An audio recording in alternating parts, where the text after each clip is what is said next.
þið heila orð.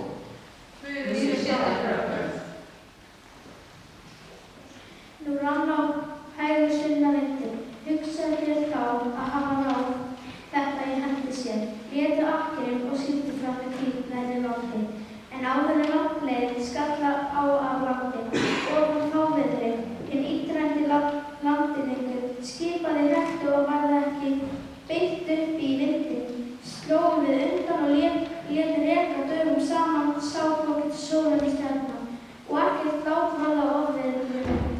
Tók þó að þrjóta öll von að við kæmumst að. Nú höfðu menn lengi einskast mat og neitt. Þá stóð Páll upp meðal þeirra og mælti: Góðir menn, þið hefðu átt að hlíta mínu ráði og leggja ekki út og hríð.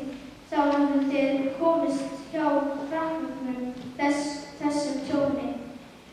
En nú hvet ég ykkur til að vera vonglaðir, því enginn ykkar mun lífi týna, en skipið mun farast. Því að á þessa nóttu stóð hjá mér einhver, þess Guð sem ég heyri, til að þjóna, og mælti: Óttast ef þú eigi Páll fyrir keisarann, áttu að koma.